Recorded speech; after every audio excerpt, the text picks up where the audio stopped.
తమ్మునిగా మీ అన్నగా మిమ్మల్ని అందరినీ గుర్తు చేసుకుంటున్నానని గుర్తించుకోండి మిత్రులారా. ఇక ఇవాళ సందర్భానికి వస్తే చాలా సంతోషం వేసింది. ఇంతమందిని ఇక్కడికి మీరు సమీకరించారు. 1000 మందికి పైగా ప్రజలు సమీకరించారు. ఉద్యోగస్తులు నిర్వహిస్తున్న ఈ కార్యక్రమంలో రాజకీయ నాయకులు ఉన్నారు, ప్రజా సంఘాల కార్యకర్తలు ఉన్నారు, నాయకులు ఉన్నారు, వివిధ సమూహాల నుంచి స్త్రీల సంఘం నుంచి వచ్చిన వాళ్ళు ఉన్నారు, సిపిఐ పార్టీ లాంటి పార్టీల నుంచి వచ్చిన వాళ్ళు ఉన్నారు. వారందరికీ కూడా మీరందరూ ఇక్కడికి రావటం అంటే మనం జరుపుకుంటున్న ఈ సభని విజయవంతం చేయాలని ఒక కమిట్మెంట్ను మీరు ప్రదర్శిస్తున్నారు. పెద్దపల్లి అనేది పేరులోనే కాదు, ఈ పెద్దపల్లి అనేది ఎంత పెద్దగా సభ జరుపుతుందనే దానికి ఒక నిదర్శనంగా మీరు ఇక్కడ సభ నిర్వహిస్తూ ఉన్నారు. ఫిబ్రవరి మొదటి వారంలో రాజ్యాంగం మీద చర్చ మొదలైన తర్వాత చాలా పట్టణాలు, చాలా గ్రామాలు తిరుగుతూ ఉన్నాం మేము. బహుశా నేను తిరిగినటువంటి అన్ని సభల్లో అతిపెద్ద సభ ఇది. ఈ 2 నెలల కాలంలో మీరు నిర్వహిస్తున్నారు. మీ చైతన్యానికి తల వంచి వందనాలు చేస్తూ ఉన్నాం. ఇక్కడ మీరు వేదిక మీద ఒక స్లోగన్ రాశారు, చాలా మంచిగా అనిపించింది నాకు. ఆ స్లోగన్ అమ్మ జన్మనిస్తుంది, రాజ్యాంగం పునర్జన్మనిస్తుంది అని రాశారు.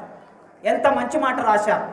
నిజమే, మనందరికీ మన తల్లి 9 నెలలు కడుపులో మనల్ని మోసి తన కని పెంచి పెద్దగా చేస్తున్న క్రమంలో తన రక్తాన్ని పాలుగా మార్చి మనకి పాలిచ్చి వేలు బట్టి నడిపించి చందమామని చూయించి గోరుముద్దలు తినిపించి ఆట నేర్పి పాట నేర్పి జ్ఞానాన్ని ఇచ్చినటువంటి తల్లి మనకు జన్మనిస్తుంది. జన్మనిచ్చిన తర్వాత ఈ సమాజాన్ని చూడడం కోసం ఈ సమాజంలో వెనుకబడిన కులాలు, అణిచివేతకు గురైన కులాలు, అదేవిధంగా అగ్రకులాల్లో ఉన్నటువంటి పేదలు ఈ సమాజంలో వాళ్ళు మనుషులుగా గుర్తించబడాలంటే ఈ దేశంలో 1946 తర్వాత ప్రారంభమైన రాజ్యాంగ రచన అనేది మనకు అమల్లోనికి వచ్చిన 1950 తర్వాత పునర్జన్మనిస్తుంది అనే ఒక మాటను వాడారు. నిజమే, నా తల్లి నాకు పునర్జన్మనిచ్చింది, నా తల్లి నాకు జన్మనిచ్చింది, నా తల్లి నాకు జ్ఞానాన్ని ఇచ్చింది, పాలిచ్చింది, పెంచి పెద్దగా చేసింది. కానీ ఎక్కడనో ఇక్కడికి 350 కిలోమీటర్ల దూరంలో ఉన్నటువంటి నల్లమల్ల అడవుల్లో ఒక మాదిగ కులంలో పుట్టిన నన్ను రాజ్యాంగం పునర్జన్మనిచ్చి మీ ముందుకు తీసుకొచ్చింది. ఈ ప్రభుత్వం నా మీద కోపగించుకుంటే నన్ను తీసుకెళ్లి జైల్లో పెడితే ఒక 6 నెలల తర్వాత ఈ రాజ్యాంగమే నాకు బతికే హక్కున్నది, మాట్లాడే హక్కున్నదని బెయిల్ ఇచ్చి మీ ముందుకు నన్ను తీసుకొచ్చింది. నన్ను మాత్రమే కాదు మిత్రులారా, నేను జైల్లో ఉన్న రోజుల్లో కాంగ్రెస్ పార్టీ నాయకులు రేవంత్ రెడ్డి గారు కూడా జైలు వచ్చారు, నా పక్క బ్యారక్లోనే ఉన్నారు. రేవంత్ రెడ్డి రెడ్డి కులానికి సంబంధించిన వాడు కావచ్చు. మీరు అనుకోవచ్చు నేను ఎస్సీ కులానికి చెందిన వాడిని కనుక నాకు రాజ్యాంగం ఉపయోగపడింది, నాకు ఉద్యోగం ఇచ్చింది, నాకు జైలు నుంచి బెయిల్ వచ్చిందని మీరు అనుకోవచ్చు. కానీ రెడ్డి కులానికి చెందినటువంటి రేవంత్ రెడ్డికి కూడా 15 రోజుల్లో హైకోర్టు బెయిల్ ఇచ్చిందంటే అది రాజ్యాంగం వలన మాత్రమే సాధ్యమైందనేది మనం మర్చిపోకూడదు. అంత మాత్రమే కాదు, బ్రాహ్మణ కులంలో పుట్టిన ఇందిరాగాంధీ, కాశ్మీర్ పండిట్ బ్రాహ్మణ కులంలో పుట్టిన ఇందిరాగాంధీ ఈ దేశానికి ప్రధానమంత్రి కావచ్చు. కులముతో, మతముతో, లింగముతో, భాషతో, ప్రాంతంతో, రంగుతో సంబంధం లేకుండా ఈ దేశానికి ఎవరైనా ప్రధానమంత్రి కావచ్చు అనే అవకాశాన్ని రాజ్యాంగమే పునర్జన్మనిచ్చింది. ఇందిరాగాంధీ ప్రధానమంత్రి అయింది. ఇక్కడ కూర్చున్నటువంటి ఎందరో స్త్రీలు, ఇక్కడ ఉన్నటువంటి స్త్రీలలో మీరు రాజకీయ నాయకులు ఉండొచ్చు, మీరు చదువుకున్న వాళ్ళు ఉండొచ్చు, మీరు మహిళా సంఘ నాయకులు కావచ్చు, లేదా మీరు ఉద్యోగస్తులు కావచ్చు. ఆ స్త్రీలు వాళ్ళు కింది కులం వల్ల, వాళ్ళు ఎస్సీలా, ఎస్టీలా, బీసీలా, లేదా వాళ్ళ అగ్రకులంలో పుట్టారా అనే దానితో సంబంధం లేకుండా అన్ని కులాల్లో ఉన్నటువంటి స్త్రీలకి తల్లులు జన్మనిస్తే వారికి పునర్జన్మ ఇచ్చింది భారత రాజ్యాంగం. ఇవాళ స్త్రీలు తమ హక్కులు అనుభవిస్తున్నారు. ఈ మాట నేను ఎందుకు చెప్తున్నానంటే భారత రాజ్యాంగం అనేది కేవలం ఎస్సీలకో, ఎస్టీలకో, బీసీలకో సంబంధించినది కాదు మిత్రులారా, దీన్ని అర్థం చేసుకోవాలి. ఈ భారత రాజ్యాంగం మొత్తం భారతదేశానికి సంబంధించినది. ఆ పేరులోనే భారత రాజ్యాంగం అని ఉంది తప్ప ఆ పేరులో మాల రాజ్యాంగమని, మాదిగ రాజ్యాంగమని, కుమ్మరి రాజ్యాంగమని, కమ్మరి రాజ్యాంగమని, రెడ్డి రాజ్యాంగమని, బ్రాహ్మణ రాజ్యాంగమని లేదు. ఆ రాజ్యాంగంలో భారత రాజ్యాంగం అని ఉన్నది. ఈ భారత రాజ్యాంగం ఎవరికి సంబంధించినది? మొత్తం ఈ దేశంలో ఉన్న ప్రజలందరికీ సంబంధించినది. మీరెవరైనా సరే ఆ భారత రాజ్యాంగ పీఠికని అంటే మనం పుస్తకం తీయగానే మనకు ముందు మాట ఉంటుంది మొదటి పేజీలో. ఈ ముందు మాట మనం చదివినప్పుడు మనకు ఏమర్థమవుతుందంటే పుస్తకంలో ఉన్న విషయాలన్నీ మనకు అర్థమవుతాయి. పుస్తకం చదవలేకపోయినా ఆ పుస్తకంలో ఉన్న విషయం అనేది ప్రవేశించడానికి ఇంటికి దర్వాజా ఎట్లనో, ఇంటికి వాకిలి ఎట్లనో, పుస్తకానికి ముందు మాట ఎట్లనో భారతదేశ రాజ్యాంగానికి పీఠిక, ప్రవేశిక, ఫార్వర్డ్ అనేటటువంటిది అట్లా. ఆ పీఠికలో ఏముంటుందంటే we the people of India అని ఉంటుంది. We the people of India, భారత ప్రజలపైన మేము అని ఉంటుంది. ఎక్కడ కూడా అక్కడ భారతదేశంలో ఉన్నటువంటి ట్రైబల్స్ అయిన మేము, దళితులమైన మేము, బీసీలమైన మేము, మహిళలమైన మేము, అగ్రకులాలమైన మేము అని ఉండదు ఎక్కడ కూడా. We the people of India అని అంటే అర్థం భారతదేశ పౌరులమైన మేము అని దాని అర్థం. ఈ భారతదేశ పౌరులమైన మేము భారతదేశాన్ని మా కోసం మేము సమర్పించుకుంటున్నామని ఉంటుంది. ఆ ఎట్లా సమర్పించుకుంటున్నాం? ఈ భారతదేశ రాజ్యాంగంలో ఏమేమి విషయాలు ఉన్నాయని చూస్తే భారత ప్రజలమైన మేము భారతదేశాన్ని సర్వసత్తాక, సామ్యవాద, లౌకిక, ప్రజాస్వామ్య, గణతంత్ర రాజ్యంగా నిర్మించుకోవడానికి ఈ దేశ ప్రజలం మేము నిర్మించుకోవడానికి పౌరులందరికీ, ఇక్కడ పౌరులందరికీ అని ఉంది, సిటిజన్ ఆఫ్ ఇండియా అని దీని అర్థం పౌరులందరికీ. ఇందులో ముస్లింలకనో, క్రైస్తవులకనో, దళితులకనో మాట లేదు. పౌరులందరికీ సాంఘిక, ఆర్థిక, రాజకీయ, న్యాయ ఆలోచనలో, భావ ప్రకటనలో, విశ్వాసంలో, ధర్మములో, ఆరాధనలో స్వాతంత్రాన్ని ఇస్తున్నాము. ఆస్తుల్లో, అంతస్తుల్లో సమానత్వాన్ని కల్పిస్తున్నాము అని భారతదేశ ప్రవేశిక ఉంటుంది. ఈ ప్రవేశిక చూసినప్పుడు వి ద పీపుల్ అని మొదలైన ఈ ప్రవేశిక ఈ భారతదేశాన్ని ఏమంటుందంటే ఈ భారతదేశం సార్వభౌమాధికారం కలిగిన దేశము అంటుంది. సార్వభౌమాధికారం అంటే ఏ విదేశీ వ్యక్తులు కానీ, ఏ విదేశీ శక్తులు కానీ, ఏ విదేశీ సంస్థలు కానీ ఈ దేశం మీద దాడి చేయడానికి వీలు లేనటువంటి అత్యున్నతమైన అధికారాన్నే సార్వభౌమాధికారము అని అంటాం. రెండో విషయం, సర్వసత్తాకమైన రాజ్యం ఇది. సర్వసత్తాకమంటే ఈ రాజ్యానికి సంపూర్ణమైన అధికారాలు ఉన్నాయి. ఇతర ప్రపంచ దేశంలో ఉన్న ఏ పెద్ద దేశం కూడా ఈ దేశం మీద దాడి చేయడానికి వీల్లేదు. ఈ సర్వ అధికారాలను కలిగి ఉన్న ఈ దేశం, ఈ ప్రభుత్వం ఈ ప్రజలని పరిపాలిస్తుందని రెండో పదం చెప్తున్నది. మూడో పదం ఏం చెప్తున్నదంటే సామ్యవాదం అనే మాట చెప్తున్నది. భారతదేశం సామ్యవాద రాజ్యం కాదు. రష్యా అనేది సామ్యవాద రాజ్యం ఒకప్పుడు. 1991కి ముందు రష్యా అనే దేశం సామ్యవాద దేశం, చైనా అనే దేశం సామ్యవాద దేశం, వియత్నాం, క్యూబా అనే దేశాలు సామ్యవాద దేశాలు. సామ్యవాదం అంటే ఆ దేశంలో ఉన్న సంపద మీద ప్రజలందరికీ సమానమైన హక్కు ఉంటుందని దాని అర్థం. ఈ భారతదేశం కూడా సామ్యవాద లక్షణాలు కలిగినటువంటి దేశమని భారత రాజ్యాంగ పీఠికలో మనం రాసుకున్నాం. ఆ తర్వాత నాలుగోది లౌకిక రాజ్యం అని రాసుకున్నాం. లౌకిక రాజ్యం అంటే ప్రభుత్వానికి మతం ఉండదు. ఆర్టికల్ 25 ప్రకారం ప్రతి మనిషి ఎవరికి ఇష్టం వచ్చిన దేవుని వాళ్ళు పూజించుకోవచ్చు, వాళ్ళ విశ్వాసాన్ని వాళ్ళు ప్రచారం చేసుకోవచ్చు, వాళ్ళ విశ్వాసాన్ని వాళ్ళు నమ్ముకోవచ్చు. దేవుని నమ్మే హక్కు ఎట్లా ఇచ్చిందో భారత రాజ్యాంగం, దేవుని నమ్మకుండా ఉండే హక్కును కూడా భారత రాజ్యాంగం ఇచ్చింది. ఆర్టికల్ 25 చెప్తున్నటువంటిది లౌకిక దేశం ఇది. ఈ లౌకిక దేశంలో ముస్లింలు ఉండవచ్చు, హిందువులు ఉండవచ్చు, క్రైస్తవులు ఉండవచ్చు, జురాస్ట్రియన్లు ఉండవచ్చు, బౌద్ధులు ఉండవచ్చు, నాస్తికులు కూడా ఉండవచ్చు. కనుక రాజ్యాంగం మనకిచ్చిన హక్కు, ఆ హక్కును ఎవడు కాలరాయలేడు. దానితో పాటు రెండో అంశం ఏం చెప్తుందంటే భారత రాజ్యాంగం 42వ రాజ్యాంగ సవరణలో ఈ లౌకికం అనే పదం మీద చర్చ జరిగినప్పుడు, భారతదేశ పార్లమెంట్లో చర్చ జరిగినప్పుడు ఆ 42వ రాజ్యాంగ సవరణ సందర్భంలో ఏం చేశారంటే ఎప్పుడైనా ప్రభుత్వం మత విశ్వాసాల్లోకి జొరబడే అవకాశం ఉంటుంది. ప్రధానమంత్రులైనా, ముఖ్యమంత్రులైనా, మంత్రులైనా, ఐఏఎస్ అధికారులైనా వీళ్ళెవరైనా సరే వారికి తెలియకుండా వారి మత విశ్వాసాలని వారి పరిపాలనలోకి తీసుకొచ్చే ప్రమాదం ఉంది గనక ఆ ప్రమాదం లేకుండా ఉండడం కోసం 42వ రాజ్యాంగ సవరణ ఏం చెప్పిందంటే రాజ్యానికి ఒక మత విశ్వాసం అంటూ ఉండకూడదు. రాజ్యాన్ని పరిపాలించే వ్యక్తికి ఒక మత విశ్వాసం వ్యక్తిగతంగా ఉండవచ్చు. ఒక ముఖ్యమంత్రిగా, ఒక ప్రధానమంత్రిగా, ఒక మంత్రిగా, ఒక ప్రొఫెసర్గా, ఒక ఐఏఎస్ ఆఫీసర్గా నీ మత విశ్వాసాలని నీ పరిపాలనలోకి తీసుకురావద్దు అని 42వ రాజ్యాంగ సవరణ చెప్తున్నది. అందుకే భారతదేశాన్ని లౌకిక రాజ్యం అంటున్నాం. మన పక్కన మన సోదర దేశం, ఒకప్పుడు మనతో కలిసి ఉండి విడిపోయిన దేశం పాకిస్తాన్, అది మత ప్రమేయం కలిగిన దేశం, అది మతంతో ఇమిడి ఉంటుంది. కానీ భారతదేశం మతంతో సంబంధం లేకుండా ప్రభుత్వం వ్యవహరించాలని లౌకికం అనే పదాన్ని చెప్పారు. ఆ తర్వాత చెప్పిన పదం ప్రజాస్వామ్యం. ఈ ప్రజాస్వామ్యం అనే పదం మొత్తం భారత రాజ్యాంగానికి ఆత్మ వంటిది అని చెప్పారు భారత రాజ్యాంగ నిర్మాతలు. మిత్రులారా, ప్రజాస్వామ్యం అనేది చిదంబరం ఒకప్పుడు భారతదేశానికి హోంశాఖ మంత్రిగా పనిచేశారు. ఈ చిదంబరం హోంశాఖ మంత్రిగా పనిచేసి ఆయన తనకున్నటువంటి వ్యక్తిగతమైనటువంటి చాలా విషయాలు ఉండవచ్చు. ఎందుకంటే హోంశాఖ మంత్రిగా పనిచేశాడు కనుక.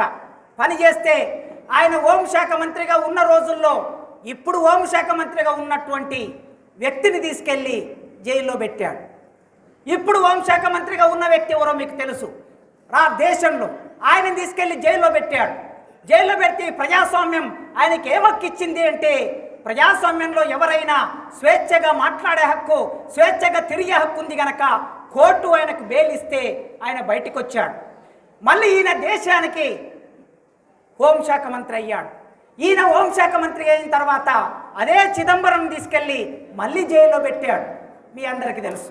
మళ్ళీ చిదంబరానికి ఇదే ప్రజాస్వామ్యం చిదంబరాన్ని కాపాడింది. భారతదేశంలో ఎవరినైనా సరే ప్రజాస్వామ్యం అనేది ఒక సేఫ్టీ వాల్ లాంటిది కనుక ఈ సేఫ్టీ వాల్ను మనం కాపాడుకోవాలని ఆనాడు భారత రాజ్యాంగ నిర్మాతలు చెప్పింది ఏమిటంటే ప్రజాస్వామ్యం భారతదేశ రాజ్యాంగానికి ఆత్మ వంటిది. Democracy the soul of Indian constitution అని చెప్పారు వాళ్ళు.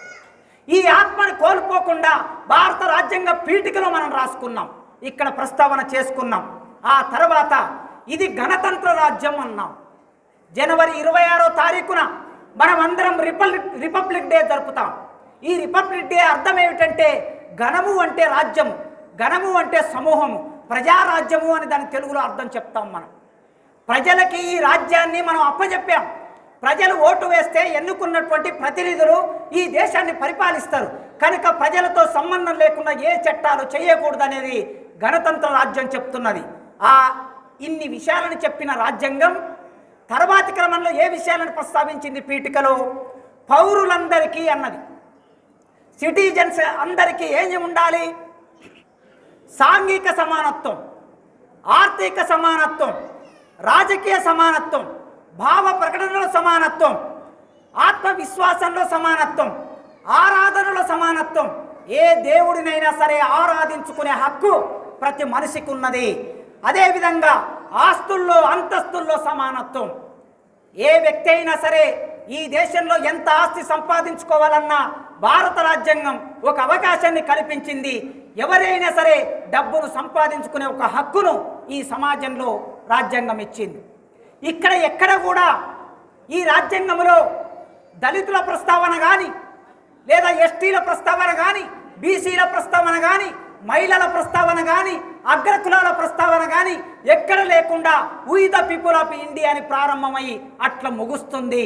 మరి ఇట్లాంటి రాజ్యాంగం కేవలం కొద్ది మందికే పరిమితం చేసి ఈ రాజ్యాంగం మా సంబంధం లేదనుకునే కొందరిని తయారు చేసి మంత్రులు, ముఖ్యమంత్రులు, ఎమ్మెల్యేలు, కొందరు మేధావులు అనుకునే వాళ్ళు ఈ రాజ్యాంగం మీద తప్పుడు భావాలు, తప్పుడు ఆలోచనలు బయట ప్రచారం చేస్తున్నారు కనుకనే ఇవాళ మనం ఇక్కడ సమావేశమయ్యాం.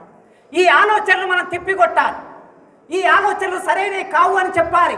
భారత రాజ్యాంగం అంటే మొత్తం భారతదేశానికి సంబంధించిన రాజ్యాంగం అని చెప్పాలి.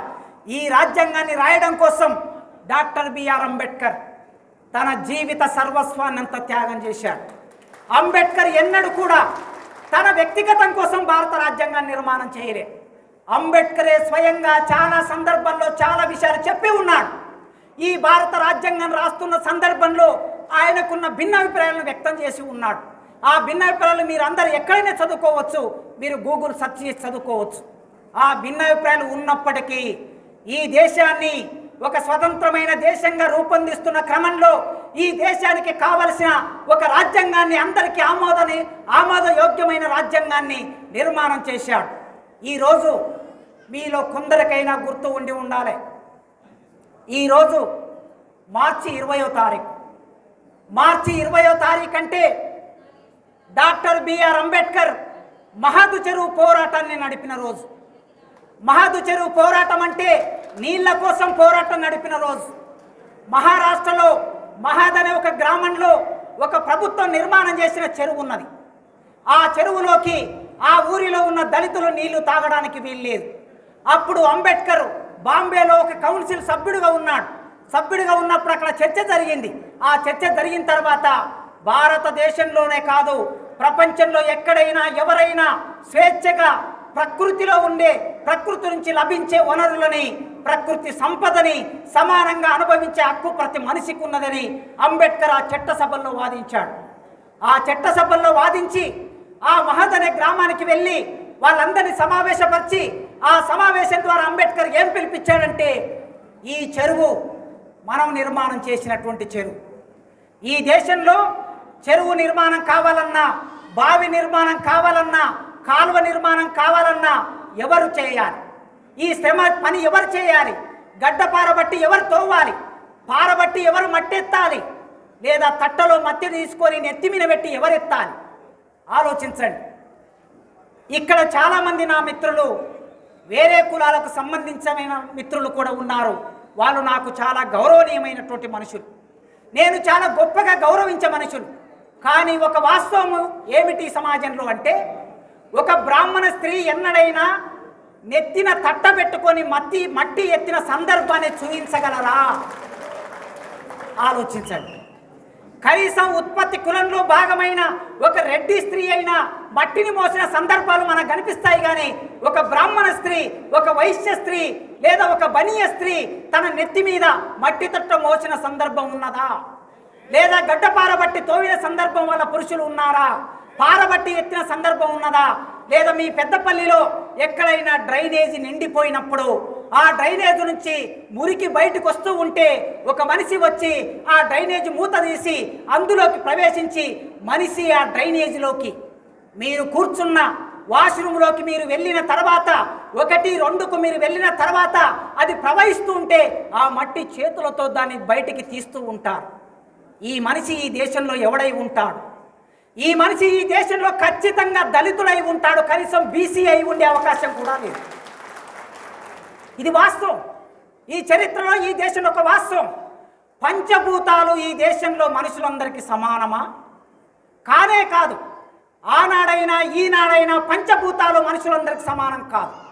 డాక్టర్ అంబేద్కర్ మహదు చెరువులోకి వెళ్ళాలనుకున్నప్పుడు తన ప్రజలందరినీ సమావేశపరిచి ఈ చెరువు నిర్మాణం చేసింది ఎవరు? మీరు కదా. ఈ మట్టి వేసింది మీరు, ఈ మట్టి తోవింది మీరు, ఈ నీళ్ళని ఇక్కడ ఆనకట్ట కట్టింది మీరు. మీరు ఆనకట్ట కట్టిన నీళ్లలో మీకు తాగడానికి హక్కు లేకపోవటం అన్యాయం గనక ఈ చెరువులో నీళ్లు తాగుదామని చెప్పి 1927 మార్చి 19వ తారీఖున ఒక పెద్ద సమావేశాన్ని ఏర్పాటు చేశాడు. ఒక పెద్ద సమావేశాన్ని ఏర్పాటు చేసి ప్రజలందరినీ కూడగట్టుకొని మార్చి 20వ తారీఖు ఇవ్వాల ఆ మహదు చెరువులోకి తీసుకొని వెళ్ళాడు. 10,000 మందిని తీసుకొని వెళ్ళాడు. తీసుకొని వెళ్ళి నీళ్లు తాగి అంబేద్కర్ వేల సంవత్సరాలుగా, అంబేద్కర్ జీవితం మీ అందరికీ తెలుసు. బడిలో నీళ్లు తాగుదామని నల్ల దగ్గరికి పోతే అంబేద్కర్ను కాకుల్లాగా పొడిశారు తోటి పిల్లలందరూ. నీళ్లు తాగనివ్వలే, ట్యాప్ దగ్గర నీళ్లు తాగనివ్వలే. పరిగెత్తించి కొట్టారు. చిట్ట చివరికి వీళ్ళందరూ నీళ్లు తాగిన తర్వాత ఆ నీళ్లు ప్రవహిస్తుంటే ఎక్కడికో చిట్ట చివర ఒక గాడిద తాగే దగ్గర, ఒక కుక్క తాగే దగ్గర, పక్షులు తాగే దగ్గర ఒక మనిషి ఈ దేశంలో నీళ్లు తాగి తన కడుపు నింపుకున్నాడు. మనుషులందరూ సమానమైన అంటారు కదా, మరి అంబేద్కర్ మీతో సమానం ఎందుకు కాలేకపోయాడు? చిన్నప్పుడు ఈ జీవితాన్ని అనుభవించాడు కదా. అంబేద్కర్ విదేశాలకు వెళ్ళి చదువుకొని మాస్టర్ డిగ్రీ సంపాదించుకొని, డాక్టర్ డిగ్రీ సంపాదించుకొని తిరిగి భారతదేశానికి వచ్చాడు. భారతదేశానికి వచ్చిన తర్వాత బరోడ మహారాజు ఆస్థానంలో సైనిక అధికారిగా కొలువులో చేరాడు. సైనిక అధికారిగా కొలువులో చేరిన తర్వాత అక్కడ ఒక కుండలో నీళ్లుంటే ఆ నీళ్లు తాగడానికి అంబేద్కర్ వెళ్ళాడు. వెళితే వెంటనే అక్కడున్న బ్రాహ్మణ ఉద్యోగులు లేచి, mister Ambedkar, if you want drink water you should be bring your own bottle with you. నీవు నీళ్లు తాగాలనుకుంటే నీ నీళ్ల బాటిల్ నీవే నీ వెంట తెచ్చుకోవాలి తప్ప ఇక్కడ ఉన్న కుండలో నీళ్లు ఇవి మా కోసం పెట్టారు, నీవు తాగడానికి వీల్లేదు అన్నా. అంబేద్కర్ ప్రపంచ మేధావి అయిన తర్వాత కూడా భారతదేశంలో ఏం జరిగింది? నీళ్ళు ఇవ్వలే. ఇవన్నీ అంబేద్కర్ జీవితంలో అనుభవించాడు గనక, అంబేద్కర్ లాంటి వాళ్ళు కోట్లాది మంది అనుభవించారు గనక మహాదు చెరువు పోరాటాన్ని అంబేద్కర్ ప్రారంభం చేశాడు. నీళ్లు తాగుతూ ఉన్నప్పుడు ఆ చెరువులోకి దిగి నీళ్లు దోసిళ్లలో పట్టుకొని కడుపులో తాగుతూ ఉన్నప్పుడు తన ప్రజలందరికీ పిలిపించారు, నా ప్రజలారా, వేల సంవత్సరాలుగా పంచభూతాలకి దూరమైన నా ప్రజలారా, దిగండి చెరువులోకి, తాగండి నీళ్లు అని చెప్పి ఆ చెరువును ప్రజల పరం చేశారు అంబేద్కర్. ఒక అద్భుతమైన పోరాటాన్ని నడిపిన వ్యక్తి డాక్టర్ బిఆర్ అంబేద్కర్, నాయకుడు. అంబేద్కర్ అంటే కేవలం సంఘ సంస్కర్తగానో ఒక పెద్ద మేధావిగానో ఒక తత్వవేత్తగానో మాత్రమే మనం చెప్పి ఊరుకుంటే సరిపోదు. అట్లా చెబితే అంబేద్కర్కున్న మరో పార్శ్వాన్ని మనం దాచిపెట్టిన వాళ్ళం అవుతాం. అంబేద్కర్ ఉద్యమానికి నాయకత్వం వహించిన ఒక నాయకుడు, పోరాటాన్ని నడిపించిన ఒక నాయకుడు. తన జీవితంలో మొదలుపెట్టిన మొదటి పోరాటం ఆయన చనిపోయే వరకు దీన్ని నడిపించాడు. ఆ రోజు మార్చి 20వ తారీఖు నీళ్లు తాగి వస్తూ ఉంటే ఆ గ్రామంలో ఉన్న అగ్రకులాలందరూ దాడి చేస్తే తలలు పగలగొట్టారు దళితులై, చేతులు విరగొట్టారు, కాళ్ళు విరగొట్టారు, రక్తం బారుతూ ఉంటే అంబేద్కర్ అక్కడ ఉన్న పోలీసులని, ఐఏఎస్ ఆఫీసర్ వచ్చాడు, అక్కడికి కలెక్టర్ వచ్చాడు, వాళ్ళని ఉద్దేశించి చెప్పాడు, mister collector, mister police officer, నేను తలుసుకుంటే ఆవేశంతో ఉన్న నా ప్రజలు, రక్తం గారుతున్న నా ప్రజలు ఒక్క నిమిషంలో ఇక్కడ ఉన్న అగ్రకులాలందరినీ కాల్చి బూడిద చేయగలిగినటువంటి శక్తివంతులు ఉన్నారు. కానీ నేను అలా చేయదలుచుకోలేదు. ఎందుకు చేయదలుచుకోలేదంటే మా మీద దాడి చేసిన ప్రజలు కూడా మా వాళ్ళే, వాళ్ళు నా సోదరులు. అంబేద్కర్కి ఎంత సౌభ్రాతృత్వం, ఎంత సోదరభావం ఉందో చూడండి. ఆ ప్రజలు నా వాళ్ళే. వాళ్ళకు తెలిసో తెలియకో అమాయకత్వంలో, వైదిక ధర్మంలో, హిందూ ధర్మంలో, వర్ణ వ్యవస్థలో నా ప్రజలను తక్కువ చూసినటువంటి వాళ్ళు నా సోదరులు దాడి చేశారు. వాళ్ళని క్షమించి వదిలేస్తున్నా, కానీ వాళ్ళ మీద కఠిన శిక్ష వేయాలి, కఠిన చర్య తీసుకోవాలని ఆ పోలీస్ ఆఫీసర్కి, ఆ ఐఏఎస్ ఆఫీసర్కి చెప్పాడు. అలాంటి రోజు ఇవాళ మనం ఇక్కడ కూర్చొని మాట్లాడుకుంటున్నాం. ఏం మాట్లాడుకుంటున్నాం? భారత రాజ్యాంగం గురించి మాట్లాడుకుంటున్నాం. ఈ భారత రాజ్యాంగానికి మూలం ఎక్కడి నుంచి మనం మొదలు పెట్టవచ్చు? బుద్ధుడి నుంచి మొదలు పెట్టాలి, అశోకు నుంచి మొదలు పెట్టాలి, పూలే నుంచి మొదలు పెట్టాలి, ఫ్రెంచి విప్లవం నుంచి మొదలు పెట్టాలి, రష్యా విప్లవం, చైనా విప్లవం, సైమన్ కమిషన్, రౌండ్ టేబుల్ సమావేశాలు, భారతదేశ స్వాతంత్రం కోసం జరిగినటువంటి జాతీయోద్యమ భావాలు, జాతీయోద్యమ ఆలోచనలు, జాతీయోద్యమ ఆకాంక్షలు, ప్రజల పోరాటాలు, ప్రజల త్యాగాలు, ఇన్ని విషయాలు రాజ్యాంగంలో ఇమిడి ఉన్నాయి. ఈ విషయాలన్నీ పక్కన పెట్టి రాజ్యాంగం అనగానే ఏమంటున్నారు? రాజ్యాంగం అంటే రిజర్వేషన్లు అంటున్నారు. కానే కాదు. రిజర్వేషన్లు అనేవి రాజ్యాంగంలో ఒక చిన్న ఆర్టికల్, ఒక్క ఆర్టికల్ మాత్రమే. ఆర్టికల్ 15 అనే ఒక్క ఆర్టికల్ను పట్టుకొని మొత్తం రాజ్యాంగం రిజర్వేషన్లకి కుదించేశారు. రాజ్యాంగం అంటే ఎస్సీలకి, ఎస్టీలకి సంబంధించినది అని అంటున్నారు. కానే కాదు. భారత రాజ్యాంగ విశ్వాసంలోకి, భారత రాజ్యాంగం రాయడానికి సమతా ధర్మాన్ని ఇచ్చినటువంటి బుద్ధుడు ఈ దేశంలో ఉన్నాడు. ఏం చెప్పాడు బుద్ధుడు? సొంత ఆస్తి లేని రాజ్యం ఉంటే, సొంత ఆస్తి లేని రాజ్యం ఉంటే శోకముండదని చెప్పి ప్రబోధించి పరితపించి పోరిన బుద్ధుని యోచన ఈ దేశంలో ఉన్నది. ఆ బుద్ధుడు చెప్పిన సమతా ధర్మాన్ని భారత రాజ్యాంగంలోకి తీసుకొచ్చారు మన పెద్దలు. 1789లో ఫ్రెంచి విప్లవం జరిగింది. ఫ్రెంచి విప్లవం ఏం చెప్పింది? స్వేచ్ఛ, సమానత్వం, సౌభ్రాతృత్వం అనే 3 నినాదాలని ఫ్రెంచి విప్లవం ప్రపంచానికి అందించింది. ఫ్రెంచి విప్లవం అందించిన ఈ నినాదాలని భారతదేశ రాజ్యాంగంలో భాగం చేసుకున్నాం.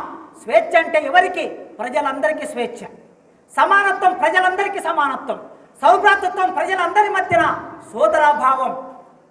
ఇవన్నీ భారత రాజ్యాంగంలోకి వచ్చే క్రమంలో అంబేద్కర్ కృషి కూడా మనం తప్పనిసరిగా గుర్తు చేసుకోవాలి.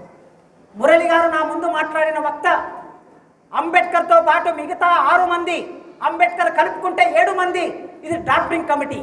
ఈ డ్రాఫ్టింగ్ కమిటీలో ఉన్నటువంటి వాళ్ళందరూ భారత రాజ్యాంగాన్ని రాశారు అని చెప్పారు.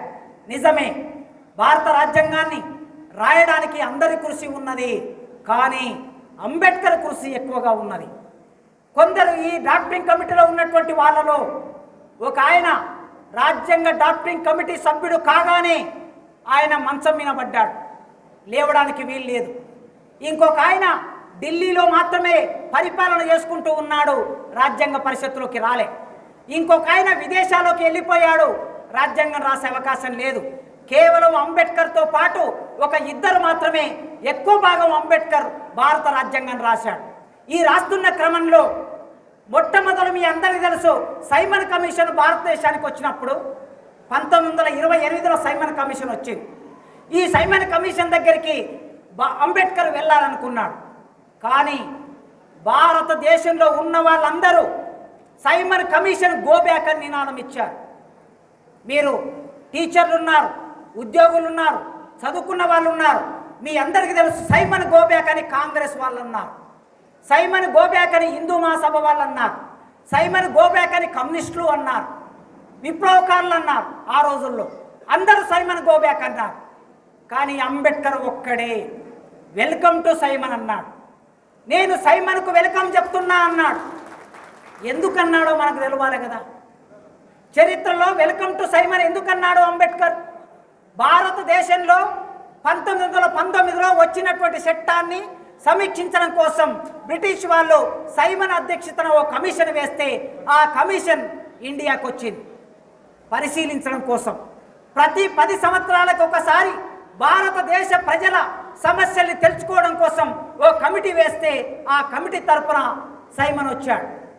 ఆ సైమన్ కమిషన్లో భారతీయులు ఎవరు లేరనే కారణంతో అందరూ సైమన్ గో బ్యాక్ అన్నారు. అప్పుడు అంబేద్కర్ వెల్కమ్ టు సైమన్ అంటే ఈ దేశంలో ఉన్న వాళ్ళందరూ ఏమన్నారో తెలుసా? పెద్ద మనుషులందరూ అంబేద్కర్ బ్రిటిష్ వాళ్ళ ఏజెంటు అన్నారు. అంబేద్కర్ బ్రిటిష్ వాళ్ళకు అమ్ముడబోయాడు, బ్రిటిష్ వాళ్ళ ఏజెంట్గా పనిచేస్తున్నాడు కనుక అంబేద్కర్ వెల్కమ్ టు సైమన్ అన్నాడని లా కాలేజీలో అంబేద్కర్ ప్రొఫెసర్గా పనిచేస్తున్నాడు. ఆయన పాఠం చెప్పడానికి బాంబేలో క్లాస్కు వెళితే క్లాసులో ఉన్న విద్యార్థులందరూ క్లాసు బైకాట్ చేసి బయటికి వెళ్ళిపోయారు. అంబేద్కర్ బ్రిటిష్ వాళ్ళ ఏజెంట్ అని ముద్ర వేసి.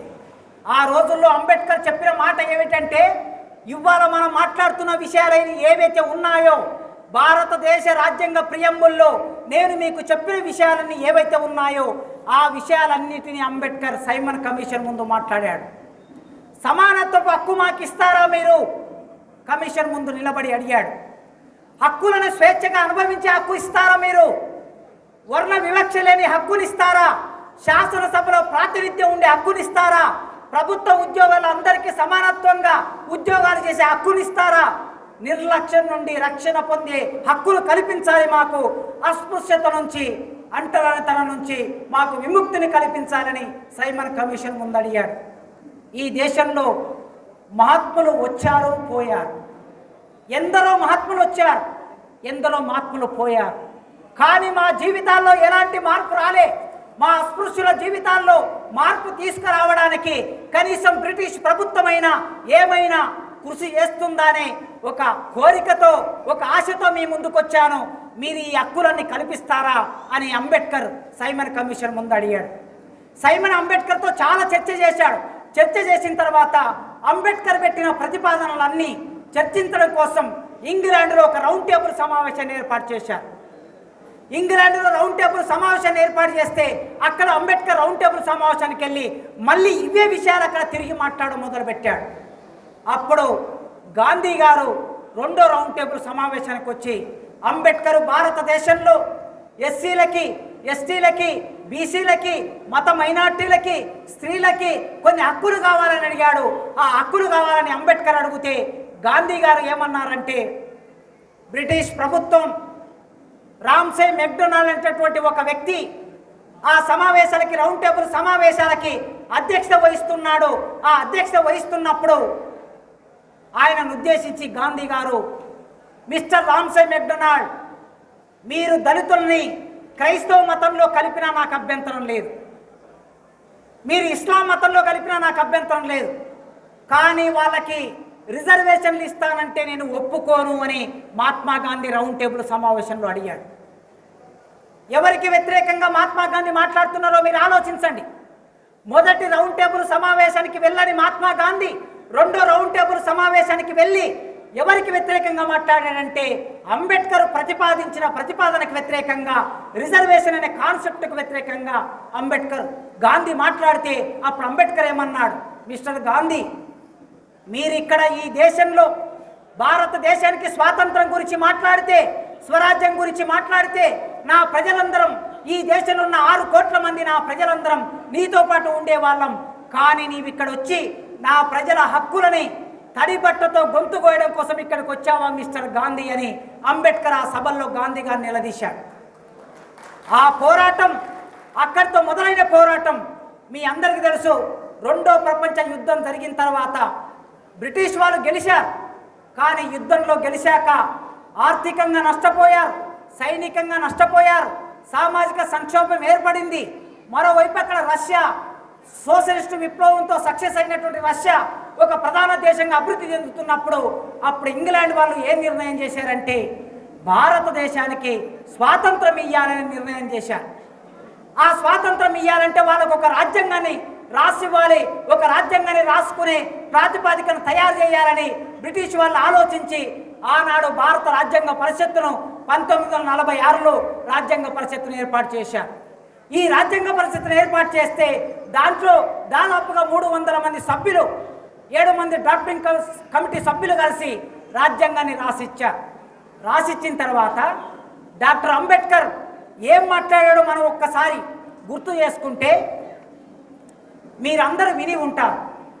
ఈ రాష్ట్ర ముఖ్యమంత్రి గారు ప్రెస్ మీట్లో ఒక మాట మాట్లాడారు. ఏం మాట్లాడారు ప్రెస్ మీట్లో? అక్కడి నుంచి మనం మొదలైతే రాజ్యాంగం చర్చ మనకు అర్థమవుతుంది.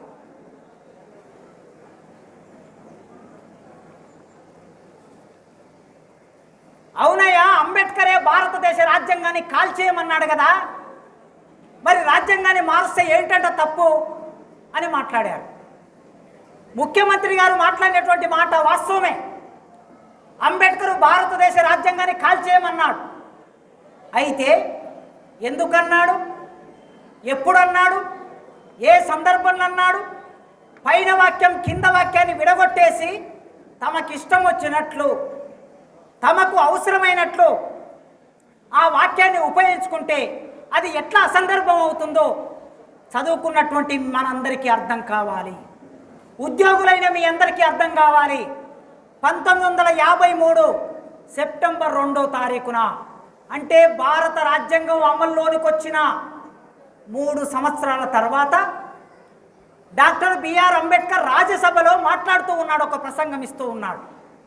ఆ ప్రసంగం ఇస్తూ ఉన్నప్పుడు అంబేద్కర్ రాజ్యసభలో ఏం మాట్లాడాడో ఆ పారాగ్రాఫ్ను మీకు చదివి వినిపిస్తాను నేను. It is by placating the sentiments of smaller communities and smaller people who are afraid that majority may do wrong, that the British Parliament works.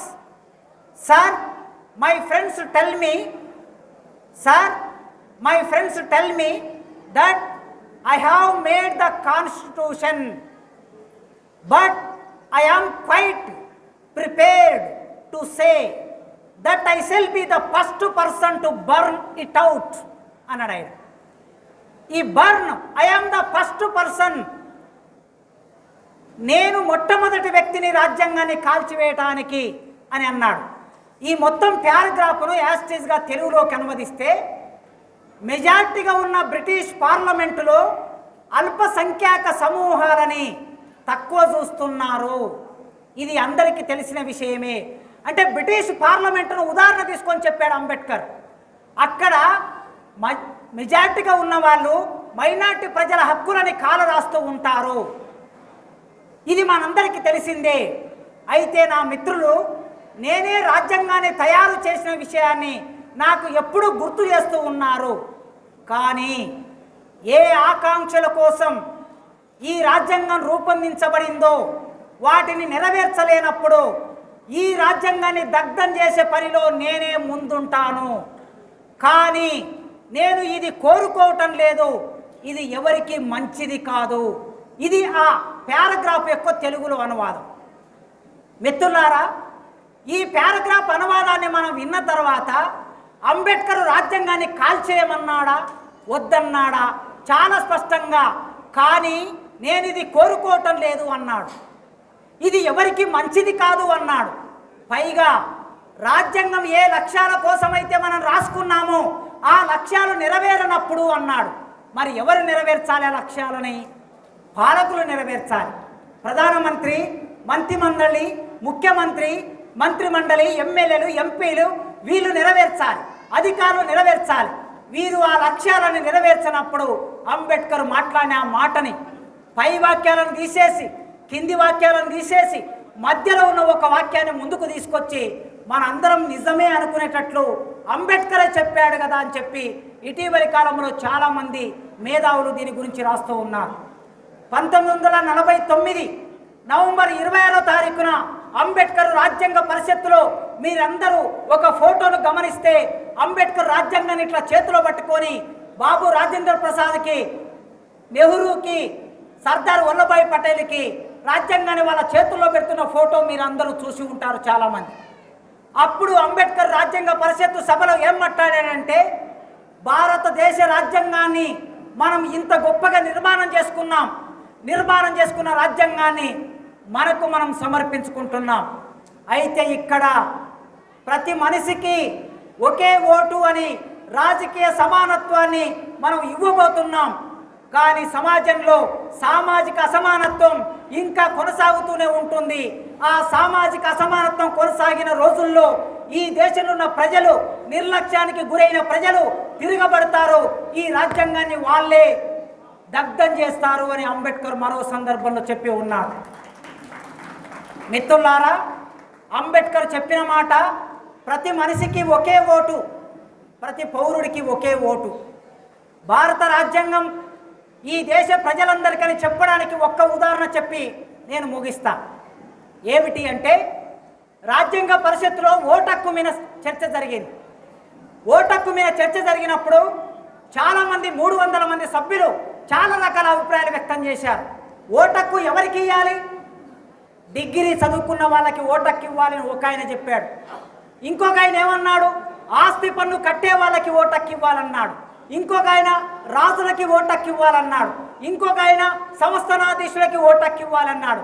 ఇట్లా ఇంతమంది ఇన్ని రకాలుగా మాట్లాడితే అప్పుడు అంబేద్కర్ లేసి ఏమన్నాడంటే, మీరు ఇంతమంది ఇన్ని అభిప్రాయాలు కలిగి ఉన్నారు కదా, మీ లెక్క ప్రకారం భారతదేశంలో డిగ్రీ చదువుకున్న వాళ్ళు ఎస్సీలు, ఎస్టీలు, బీసీలు, మత మైనార్టీలు, మహిళలు ఈ దేశంలో డిగ్రీ చదువుకున్న వాళ్ళు ఎవరూ లేరంటే అర్థం ఏంటి? మెజార్టీ ప్రజలకు మీరు ఓటు హక్కు నిరాకరిస్తున్నారని దీని అర్థం. ఆస్తి పన్ను కట్టే వాళ్ళు ఈ దేశంలో పిడికడు మంది మాత్రమే ఉంటారు అంటే మిగతా వాళ్ళందరికీ ఓటు హక్కు నిరాకరిస్తున్నారు. సంస్థానాధీశులు లేదా రాజులు ఈ దేశంలో ఒక 500 మంది మాత్రమే ఉంటారు అంటే మిగతా వారికి ఓటు హక్కు నిరాకరిస్తున్నారు. నేను ప్రతిపాదిస్తున్నా, ఇక్కడ ఈ దేశం ప్రజాస్వామ్య దేశంగా ఉండాలంటే 21 సంవత్సరాలు నిండినటువంటి కులంతో, మతంతో, లింగంతో, భాషతో, ప్రాంతంతో, కలర్తో సంబంధం లేకుండా అందరికీ ఓటు హక్కు కల్పించాలని నేను ప్రతిపాదిస్తున్నానని అంబేద్కర్ అన్నాడు. ఈ ఓటు హక్కు అనేది కేవలం దళితులకే ఇచ్చాడా? రాజ్యాంగం కేవలం దళితుల కోసమేనా? బీసీల కోసమేనా? లేదా ఎస్టీల కోసమేనా? మహిళల కోసమేనా? కాదు, ఈ ఓటు హక్కు అందరికీ కల్పించాడు డాక్టర్ అంబేద్కర్. అందుకే కనీసం ఆ ఓటు హక్కు ఉంది గనక, కనీసం పేదవాళ్ళకి, కింది కులాల వాళ్ళకి ఆ ఓటు హక్కు ఉంది గనక ఎన్నడూ రాని లీడరుగాడు ఎగదొక్కుంటూ గుడిసెకొచ్చిండు. అనరాన్నోని అన్న అన్నాడు చిన్న పోరగాన్ని, అనరాన్నోని బావ అన్నాడు చిన్న పోరగాన్ని అన్న అన్నాడు. చేతులుగా ఇవి కాళ్ళను కొమ్మని మనిషి మనిషిని మస్కగొట్టిండు. కనీసం ఓటక్కు ఉంది గనక చీవిడి ముక్కుతో ఉన్న మన పిల్లల్ని ఎత్తుకుంటాడు, తర్వాత శానిటైజర్తో చేతులు దూడ్చుకుంటాడు, అది వేరే సంగతి. కనీసం ఓటక్కు ఉంది గనక మన గుడిసె దగ్గరికి వస్తూ ఉన్నాడు. ఈ ఓటక్కే లేకపోతే ఇవాళ ఈ ప్రజలకు సంబంధించిన ఈ హక్కుల పరిస్థితి ఎట్లా ఉండేదో మీరు ఒక్కసారి ఆలోచించండి. భారతదేశ ప్రజాస్వామ్యానికి ప్రామాణికమైన అభిప్రాయాన్ని ఓటక్కు రూపంలో అంబేద్కర్ వ్యక్తం చేసి వాదన చేసి 2000 సార్లు అంబేద్కర్ తన ప్రసంగాన్ని భారత రాజ్యాంగ పరిషత్తులో వినిపించాడు. విన్నారా? 2 సంవత్సరాల 11 నెలల 18 రోజుల్లో, అంటే 3 సంవత్సరాల కాలములో 2000 సార్లు అంబేద్కర్ తన ప్రసంగాన్ని నోట్స్ రాసుకున్నాడు, వచ్చి ప్రసంగించాడు. దాన్ని వ్యతిరేకించారు చాలామంది. మళ్ళీ ఇంటికి వెళ్ళాడు, మళ్ళీ దాన్ని కొట్టేశాడు, మళ్ళీ నోట్స్ రాసుకొచ్చాడు, మళ్ళీ పేపర్ ప్రజెంట్ చేశాడు. ఇట్లా 2000 సార్లు అంబేద్కర్ ఎంత కృషి చేశారో ఆలోచించండి. 1 సారా, 2 సార్లా, 3 సార్లు మన కోసం, ఇక్కడ ఉన్న ప్రజలందరి కోసం, దేశం కోసం అంబేద్కర్ రాజ్యాంగ పరిషత్తులో అన్నిసార్లు వాదన చేసి రాసి ఆ రాజ్యాంగాన్ని వారి చేతిలో పెట్టాడు. పెట్టిన తర్వాత ఇవాళ భారత రాజ్యాంగం అమలు తీరు ఎట్లా ఉంది మీరు ఆలోచించండి. అందరికీ సమానత్వం అనే హక్కు ఉన్నది మనకి ఆర్టికల్ 15 ప్రకారం.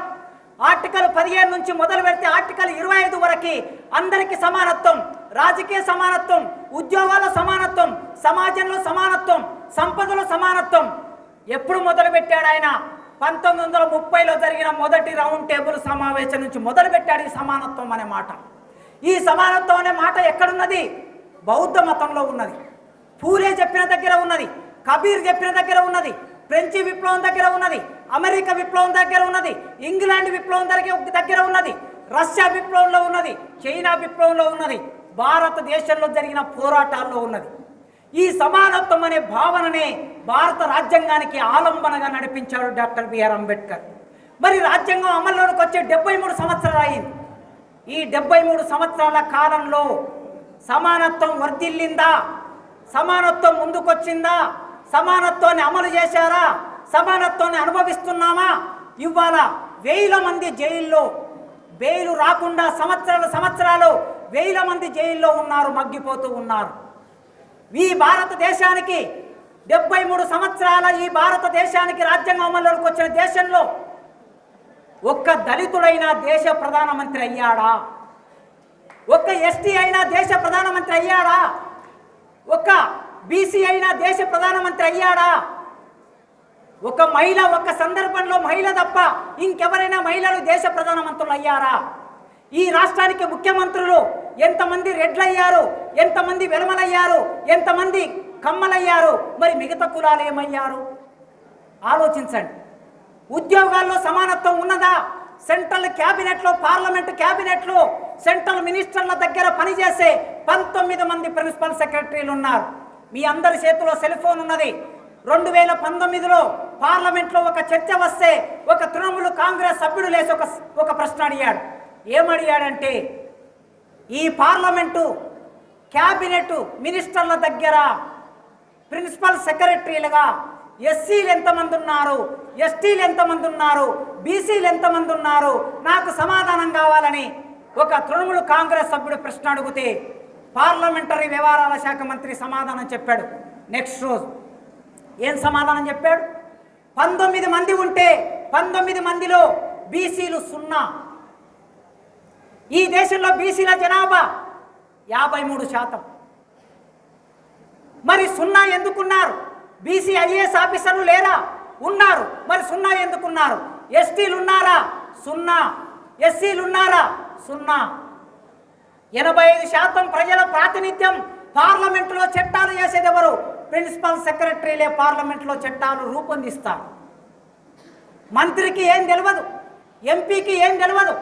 ఇవన్నీ రూపొందించేది ఐఏఎస్ ఆఫీసర్లు వెనుక కూర్చొని ఇవన్నీ చదివి ఒక చట్టం రూపొందించడానికి కావలసిన పేపర్లన్నీ తయారు చేసి మెటీరియల్ ఇస్తే వీళ్ళు వెళ్ళి పార్లమెంట్లో చదివితే ఆ పార్లమెంటు ద్వారా అది చట్టం అవుతుంది. చట్టం చేసే దగ్గర 85% కులాలకు సంబంధించిన మనుషులు లేకపోతే ఎట్లాంటి చట్టాలు వస్తాయి మీరు ఆలోచించండి. జాయింట్ సెక్రటరీలు ఉన్నారు, అడిషనల్ సెక్రటరీలు ఉన్నారు. ఈ మొత్తంలో ఒక 5 మంది ఎస్సీలు, ఒక 6 మంది ఎస్టీలు, ఒక 3 బీసీలు, ఎంతమందిలో 300 మంది ఐఏఎస్ ఆఫీసర్లు పార్లమెంటును నడిపితే ఈ 300 మంది ఐఏఎస్ ఆఫీసర్లో పార్లమెంటులో ఒక 10 మంది మాత్రమే ఎస్సీలు, ఎస్టీలు, బీసీ కులాల నుంచి ఉన్నారు. ఒక్క మహిళ కూడా లేదు. వేరే కులానికి సంబంధించిన ఒక్క మహిళ కూడా లేదు. బ్యూరోక్రసీలో సమానత్వం వచ్చిందా? రాలే. రాజకీయాల్లో సమానత్వం వచ్చిందా? రాలే. ఒక జనరల్ సీటులో పెద్దపల్లి నియోజకవర్గం ఉన్నది. ఈ పెద్దపల్లి నియోజకవర్గంలో ఒక ఎస్సీని, ఒక ఎస్టీని, ఒక మహిళని పోటీ పెట్టి మీరు గెలిపిస్తారా? సీట్ ఇస్తారా? ఇవ్వరు. రాజకీయ సమానత్వం వచ్చిందా? రాలే. ఉద్యోగాల సమానత్వం లేదు, రాజకీయాల్లో సమానత్వం లేదు. సామాజిక సమానత్వం ఉన్నదా? అంటే మనుషులందరినీ సమానంగా చూస్తున్నారా?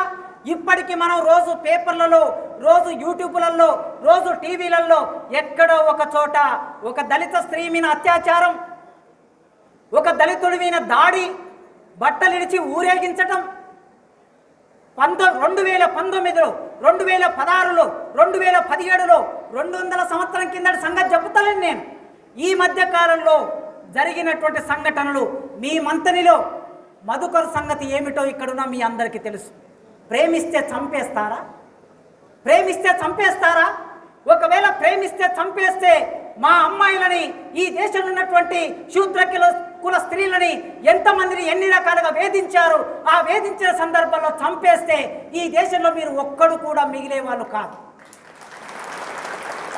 సామాజిక సమానత్వం విశ్వవిద్యాలయాల్లో, సెంట్రల్ యూనివర్సిటీలో ఒక విద్యార్థి, పిహెచ్డి చేసే ఒక విద్యార్థి చదువుకుంటే ఆ విద్యార్థిని అనేక రకాలుగా వేధించి, రోహిత్ వేముల అనే విద్యార్థిని మన కళ్ళ ముందల 2014లో హైదరాబాద్ సెంట్రల్ యూనివర్సిటీలో ఆత్మహత్య చేసుకొని చచ్చిపోయాడు. యూనివర్సిటీలలో సమానత్వం లేదు, సమాజంలో సమానత్వం లేదు. ఈ సమానత్వం లేదు గనక, రాలేదు గనక డాక్టర్ బిఆర్ అంబేద్కర్ ఏమన్నాడంటే, కోపంతో ఆ రోజు చెప్పిన మాట అది, మీరు రాజ్యాంగాన్ని సరిగ్గా అమలు చేయకపోతే ఈ ప్రజలందరూ తిరుగుబాటు చేస్తారు అని చెప్పాడు. మీరు సరిగ్గా అమలు చేయక, మీరు సరిగ్గా దాన్ని ప్రాసెస్లోకి తీసుకురాక, మీరు చేసిన పొరపాట్ల వలన రాజ్యాంగం మీద దాడి చేస్తారా? మంచిదైంది. కేసీఆర్ గారికి నేను ఈ వేదిక తరపున కృతజ్ఞతలు తెలియజేస్తున్నాను. ఎందుకు కృతజ్ఞతలు తెలియజేస్తున్నానంటే, ఇంతమంది ఉద్యోగులు, బీసీలు, ఎస్సీలు, ఎస్టీలు, అగ్రకులంలో ఉన్నటువంటి గొప్పవారు, పెద్ద మనుషులు ఇవాళ ఇంతమంది ఇక్కడికి రావడానికి కేసీఆర్ ఇచ్చినటువంటి స్టేట్మెంట్ వలన మీరందరూ ఇక్కడికి రాగలిగినరు. రాజ్యాంగం అంటే, అంబేద్కర్ అంటే ఎవరికో సంబంధించిన వ్యక్తి అనుకునే ఆ పరిస్థితి నుంచి ఇవాళ భారత రాజ్యాంగం అంటే మన అందరిది అని చెప్పుకోవడానికి ఒక అవకాశాన్ని కేసీఆర్ గారు కల్పించారు. సమతామూర్తి పేరు మీద చినజీఆర్ స్వామి గారి ప్రెస్ మీట్ మీరు అందరూ నిన్న చూసి ఉంటారు. చినజీఆర్ స్వామి గారు ఏం మాట్లాడుతున్నారు? రాజకీయ సమానత్వం, ఆర్థిక సమానత్వం, తిండిలో సమానత్వం, జీవించడంలో సమానత్వం, బతకడంలో సమానత్వం, కోట్లాది మంది ప్రజలు దేవతగా కొలుసుకునే సమ్మక్క సారక్కల మీద కామెంట్ చేశాడంటే దీని అర్థం ఆర్టికల్ 25 ఏం చెప్తున్నది? ఎవరికి ఇష్టం వచ్చిన మతాన్ని, ఎవరికి ఇష్టం వచ్చిన ఆరాధనని, ఎవరికి ఇష్టం వచ్చిన విశ్వాసాన్ని వారు కలిగి ఉండవచ్చని రాజ్యాంగం చెప్తున్నది. మరి రాజ్యాంగం ఈ మాట చెప్పినప్పుడు చినజీఆర్ స్వామి గారు ఆ మాట అంటే రాజ్యాంగానికి వ్యతిరేకంగా మాట మాట్లాడినట్లు కదా. మరి ఆయన మీద కేసు పెట్టాలి కదా, ఆయనని జైల్లో పెట్టాలి కదా. ఎందుకు పెట్టారు జైల్లో? మమ్మల్ని జైల్లో పెడతారు. రాజ్యాంగం గురించి మాట్లాడితే, మంచి మాట్లాడితే, సమాజం అంతా సమానత్వం ఉండాలని మాట్లాడితే, నిరుద్యోగుల గురించి మాట్లాడితే మన దగ్గరికి వస్తారు తప్ప స్వాముల దగ్గరికి ఎవరు వెళ్ళరు. రాజ్యాంగాన్ని వ్యతిరేకించే వాళ్ళ దగ్గరికి, రాజ్యాంగం కావాలని మాట్లాడే వాళ్ళం మనం. అందుకే మిత్రులారా, ఈ సందర్భంలో మనం అందరం ఏకంగా అవ్వడానికి ఒక అవకాశం దొరికింది. మనందరం అంటే తెల్ల బట్టలు వేసుకున్న వాళ్ళం, జేబులో ఈ పెన్ను పెట్టుకున్న వాళ్ళం, గ్రీన్ పెన్ను పెట్టుకున్న వాళ్ళం. మనం చేసే ప్రతి సంతకం ఈ ప్రజల తలరాతలు మార్చే దగ్గర మనం అందరం కూర్చుంటాం. ఒక హెడ్ మాస్టర్గా, ఒక ఎంఆర్ఓగా, ఒక ఎండిఓగా, ఒక సూపరింటెండెంట్గా, ఒక క్లర్కుగా, ఒక జూనియర్ అసిస్టెంట్గా భిన్నమైన స్థాయిలో మీరు కూర్చుంటారు. మనందరం ఎట్లా బతుకుతున్నామంటే ఈ ప్రజల వలన బతుకుతున్నామనే విషయం మర్చిపోకండి. మహాభారతంలో ఒక మాట చెప్పాడు. శ్రీకృష్ణుడు మహాభారతంలో రాయబారానికి వెళ్ళాడు. ఎవరి దగ్గరికి రాయబారానికి వెళ్ళాడంటే ధృతరాష్ట్రుడి దగ్గరికి వెళ్ళాడు. వెళ్ళి శ్రీకృష్ణుడు ఏమడిగాడు? ఆ నిండు సభలో చాలామంది కూర్చొని ఉన్నారు పెద్ద మనుషులు. అయ్యా, పాండవుల వైపు న్యాయం ఉంది కదా, మీరందరూ ఆలోచించాలే కదా అని అంటే భీష్ముడు లేచి ఏమన్నాడో తెలుసా? నిజమే కృష్ణ, పాండవుల వైపు న్యాయమే ఉన్నది. అయితే నేను ఇన్ని రోజులు దుర్యోధనుడు పెట్టిన ఉప్పు తింటున్నా. వారి ఉప్పు తింటున్నా గనక ఆ ఉప్పు తిన్నందుకు ఉప్పు రుణం తీర్చుకోవాలి. రేపు పాండవులకి కౌరవులకి యుద్ధం జరిగితే నేను ఎవరి వైపు ఉంటానంటే కౌరవుల వైపు ఉండి యుద్ధం చేస్తా. కానీ మనసులో ఏం కోరుకుంటానంటే పాండవులు గెలవాలని మనసులో కోరుకుంటా అన్నాడు. ఉప్పు తిన్నందుకు అన్యాయం వైపు నిలబడ్డాడు. ఆ ఉప్పు రుణం తీర్చుకోవడానికి అన్యాయం వైపు నిలబడ్డాడు. ఇవాళ మనం తింటున్న ఉప్పు ఎవరి ఉప్పు? మన ప్రజల ఉప్పు. మన ప్రజలెవరు? ఉరం మీద నడిచినప్పుడు, వంగి నాట్లు వేసినప్పుడు, కొడవలెత్తి కోసినప్పుడు, మోపులెత్తి మోసినప్పుడు, కుప్ప కొట్టినప్పుడు, తూర్పార పట్టినప్పుడు, ఈ భూమి కడుపులో కండ్లు పెట్టి నల్లని మట్టి నుంచి మల్లెపూ లాంటి మెతుకులు తీసి మన కంచంలో పోసే ప్రజల ఉప్పు తింటున్నాం. ఆ ప్రజల రుణం తీర్చుకునే అవకాశం మనకు కలిగింది ఉద్యోగస్తులుగా. ఆ రుణం తీర్చుకోవడానికి రాజకీయ నాయకులుగా, ఉద్యోగస్తులుగా ఈ సందర్భం వచ్చింది కనుక ఈ సందర్భాన్ని ఉపయోగించుకొని ఊరూరికి రాజ్యాంగం, ఇంటింటికి రాజ్యాంగం, ఇంటింటికి సమానత్వం అనే భావనని ముందుకు తీసుకెళ్ళి ఈ దేశాన్ని పరిపాలిస్తున్న దోపిడీ శక్తుల బండారాన్ని బట్టబయలు చేయడం కోసం నన్ను ఇక్కడికి పిలిపించి ఇంత అద్భుతమైన సభను నిర్వహించి మీతో నా అభిప్రాయాలు పంచుకునే అవకాశాన్ని ఇచ్చిన మీ అందరికీ పేరు పేరున వందనాలు తెలియజేస్తూ ముగిస్తున్నాను మిత్రులారా.